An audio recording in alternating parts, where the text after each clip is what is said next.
Hello everyone, welcome to Vedashree teaching classes. और मैं मेघा जायसवाल आपके लिए लेकर आ गई हूँ टीचिंग एप्टीट्यूड के इंपॉर्टेंट टॉपिक्स की इस सीरीज में एक और नया टॉपिक। तो आज हम बात करेंगे आपका ई गवर्नेंस के विषय में। ई गवर्नेंस जिसे हम हिंदी में ई शासन कहते हैं। अब देखिए ई क्या है यहाँ पर। ई गवर्नेंस में जो ई है इसको कहते हैं हम इलेक्ट्रॉनिक।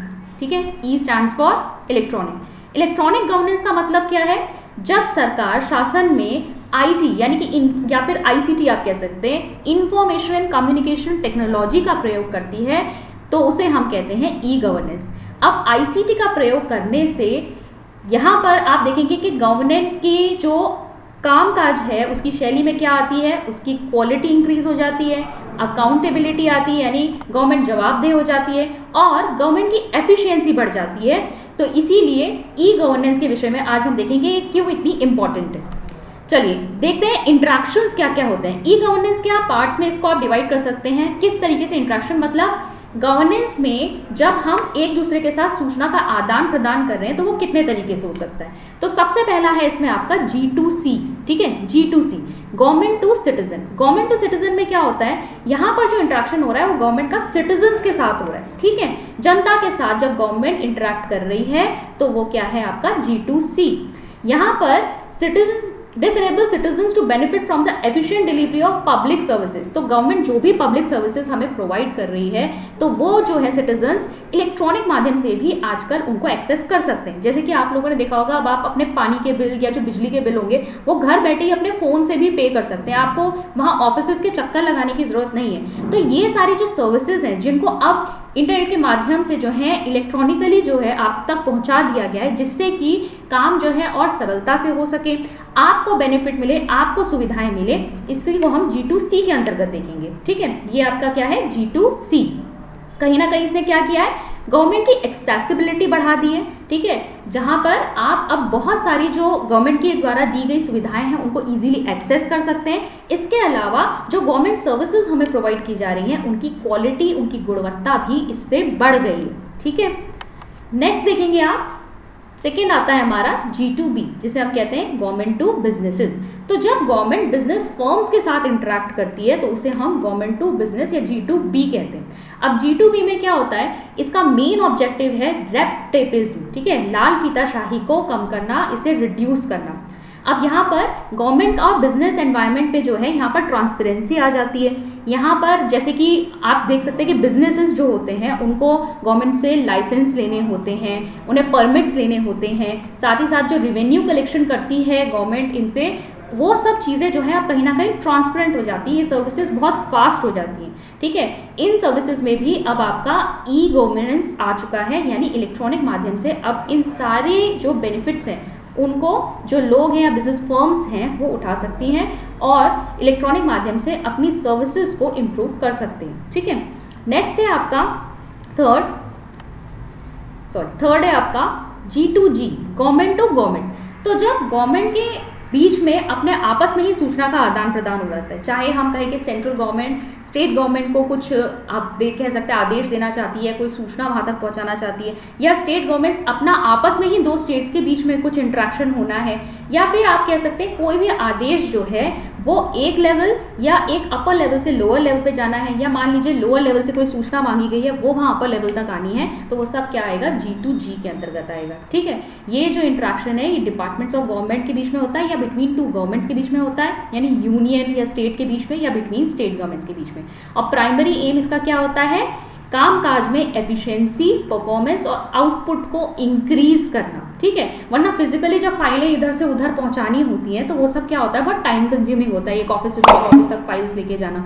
लेकिन अगर यही काम जो है इलेक्ट्रॉनिक माध्यम से हो पाए, ईमेल्स में आपने सेंड कर दिया, ठीक है, पीडीएफ आपने सेंड कर दी कि आपको जो भी इंफॉर्मेशन है वो जल्दी पहुंचाई जाए, तो ऑब्वियसली यहाँ पर जो कामकाज है उसकी एफिशिएंसी बढ़ जाएगी, परफॉर्मेंस गवर्नमेंट की बढ़ जाएगी, इससे आउटपुट भी हमारे सामने जल्दी निकल के आएगा। नेक्स्ट हम बात करेंगे G2E की। तो G2E का मतलब है गवर्नमेंट टू एम्प्लॉयज। तो सरकार जब अपने कर्मचारियों के साथ इंटरेक्ट करती है तो वो होता है आपका G2E। तो this interactions make interactions fast. अब यहाँ पर कोई सूचना जो है अपर लेवल से जब तक अपने एम्प्लॉइज तक पहुँच रही है, अगर फिजिकली पहुँचेगी तो उसको टाइम लगेगा, लेकिन अगर इलेक्ट्रॉनिक माध्यम से बस एक सूचना निकाल दी जाए तो वो सबके फ़ोन्स पे अवेलेबल हो जाएगी। तो ये सब क्या है, ये फास्ट बनाती है, एफिशिएंट बनाती है, और कहीं ना कहीं एम्प्लॉइज़ का जो सेटिस्फेक्शन लेवल होता है वो इससे बहुत ज़्यादा इंक्रीज हो जाता है। तो ये आपके 4 हैं जिसमें हमने देखे G2C, ठीक है, government to citizen, G2B government to business, G2G government to government, और G2E यानी गवर्नमेंट टू एम्प्लॉइज। आगे बढ़ेंगे और देखेंगे कि एडवांटेजेस क्या है, क्यों ई गवर्नेंस की ज़रूरत है। तो ई गवर्नेंस क्या करती है, ये शासन को स्पीडी बनाती है, तीव्र गति से काम होता है। टेक्नोलॉजी का यूज़ करके अगर हम कम्युनिकेशन करेंगे तो कम्युनिकेशन बहुत फास्ट हो जाएगा। जैसा कि मैंने बताया ना, फिजिकली अगर आपको एक सूचना दूसरे ऑफिस तक पहुंचानी है तो वो थोड़ा टाइम टेकिंग होगा, कोई व्यक्ति उसे लेकर जाएगा। इससे ज़्यादा अच्छी बात यह है कि अगर हम टेक्नोलॉजी का यूज़ करके त्वरित गति से अगर हम उस इंफॉर्मेशन को दूसरे ऑफिस तक पहुंचा सकें तो ये फास्ट बना देगा प्रोसेस को। फिर है आपका कॉस्ट रिडक्शन होता है।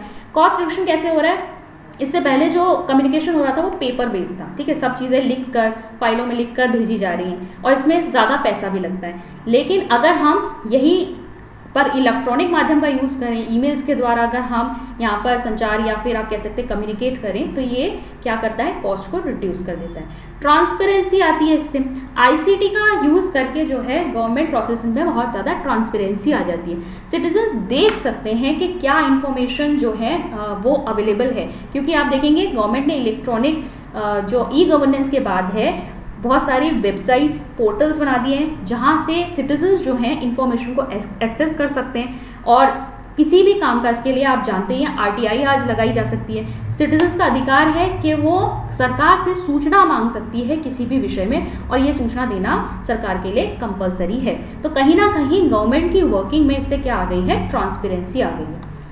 नेक्स्ट आप देखेंगे अकाउंटेबिलिटी। अकाउंटेबिलिटी आ गई है, जवाबदेही।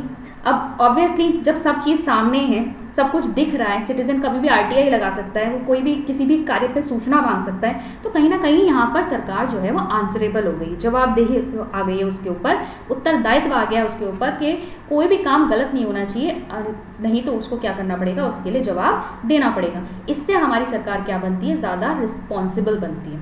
फिर आप देखेंगे इम्प्रूव्ड कस्टमर सर्विसेज हमें देखने को मिलती हैं। जो पब्लिक सर्विसेज हैं वो बहुत ज़्यादा अब इम्प्रूव हो गई हैं, टाइम पे होने लगी है। जैसा कि मैंने सिंपल सा एग्जांपल आपको दिया कि आज आपको पानी के बिल भरने होते हैं, बिजली के बिल भरने होते हैं, तो आपको फिजिकली वहाँ जाने की ज़रूरत नहीं है, ठीक है, आप क्या कर सकते हैं, फ़ोन से ही उसको पे कर सकते हैं। तो कहीं ना कहीं यहाँ पे हमें कस्टमर सर्विसेज जो प्रोवाइड हो रही हैं सरकार की तरफ से, वो उसमें भी इम्प्रूवमेंट आया। नेक्स्ट हम देखेंगे स्टेजेस क्या है ई गवर्नेंस की। तो ई गवर्नेंस किन स्टेजेस में है, सबसे पहले हुआ है वहाँ पे कंप्यूटराइजेशन, कंप्यूटरीकरण, मतलब जितने भी ऑफिसर्स हैं उनमें पहले कंप्यूटर्स लगाए गए, ठीक है, उनको डिजिटलाइज करने के लिए सबसे पहले सब जगह कंप्यूटर्स लगाए गए सारे गवर्नमेंट ऑफिस में। फिर इसके बाद इन कंप्यूटर्स की क्या की गई है, नेटवर्किंग की गई है, आपस में इन सभी के अंदर नेटवर्किंग की गई। लैन मैन वैन आपने ये सारे सुन रखे होंगे, तो ये सारी नेटवर्किंग के थ्रू जो है सबको एक दूसरे से इंटरकनेक्ट किया गया। इसके बाद ऑनलाइन प्रेजेंस आती है। ऑनलाइन प्रेजेंस में क्या किया है, सरकार ने अपनी वेबसाइट्स बनाई है, अपने पोर्टल्स बनाए जिनके द्वारा वो सिटीजन्स तक सूचना पहुंचा सकती है।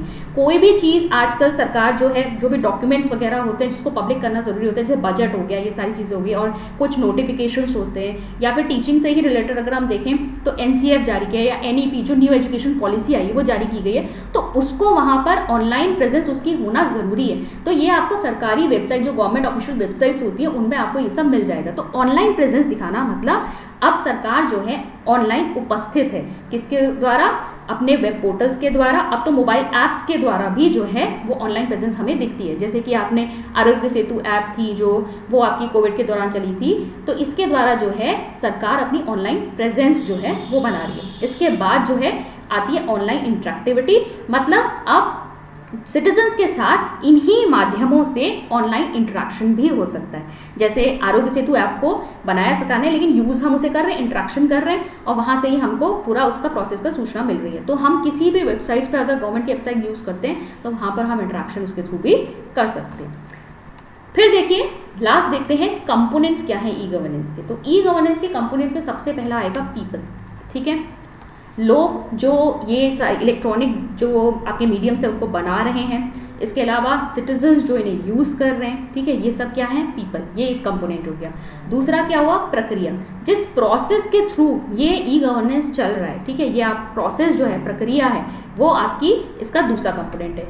तीसरी होती है टेक्नोलॉजी, जिसका यूज़ करके जो है इस प्रक्रिया को किया जा रहा है। प्रक्रिया क्या है, ई गवर्नेंस हो रहा है, सुशासन हो रहा है, हम तक सारी सर्विसेज पहुंच रही है, और किस माध्यम से पहुंच रही है, टेक्नोलॉजी के माध्यम से पहुंच रही है, चाहे वो मोबाइल ऐप्स हो, वेब पोर्टल्स हो, ठीक है, वेबसाइट्स हो, ये सब टेक्नोलॉजी का यूज़ करके जो है ये प्रक्रियाएं या सर्विसेज हम तक पहुंच रही है। किस तक पहुंच रही है, पीपल तक पहुंच रही है, लोगों तक पहुंच रही है। फिर लास्ट में आते हैं आपके रिसोर्सेज। रिसोर्सेज क्या, जिन भी हार्डवेयर सॉफ्टवेयर चीज़ों का हम यूज़ कर रहे हैं, हार्डवेयर के रिसोर्सेज होंगे, ठीक है, ये जो कंप्यूटर्स आ रहे हैं, मोबाइल्स आ रहे हैं, ये भी एक तरह का संसाधन है, ठीक है। और दूसरी चीज़ जो इसमें सॉफ्टवेयर पड़ रहा है, जो वेबसाइट्स बन रही है, जो पोर्टल्स बन रहे हैं, जो भी यहाँ पर हम ऐप्स यूज़ कर रहे हैं, वो सब क्या है, वो सब इसके संसाधन हैं। तो ये 4 कंपोनेंट्स हो गए जो आपके ई गवर्नेंस के कंपोनेंट्स हैं, यानी कि इसके घटक हैं। तो ये ई गवर्नेंस का टॉपिक है। अब ई गवर्नेंस के अंतर्गत इनके बहुत सारे प्लान्स आते हैं, जैसे कि डिजिटल इंडिया मिशन हो गया आपका, स्मार्ट हो गया, फिर आपका स्वयं प्रभा जो आपका टीचिंग से रिलेटेड चीज़ें आएंगी, निष्ठा आएगा, ठीक है। ये सारे जो हैं हम अलग अलग वीडियोस में कवर करेंगे। कुछ वीडियोस इसके ऑलरेडी अपलोड हो चुके हैं, अगर आपको चेक करने हैं तो आप वो चेक कर सकते हैं। टीचिंग एप्टीट्यूड की इंपॉर्टेंट सीरीज़ में ये सारे टॉपिक्स में रेगुलरली अपलोड करती जा रही हूँ। तो ई गवर्नेंस के बारे में आज हमने समझा। आई होप आज की वीडियो आपको यूजफुल लगी होगी। अगर आपको यूजफुल लगी है तो प्लीज़ इसे एक लाइक दीजिए और अपने फ्रेंड्स के साथ इसे शेयर ज़रूर कीजिएगा। चैनल को पहली बार देख रहे हैं तो इसे सब्सक्राइब ज़रूर कर लीजिएगा और इसी तरह अपनी मेहनत जारी रखें, क्योंकि आपको आपकी एग्जाम्स में सफलता दिलाने का हमारा प्रयास तो जारी है।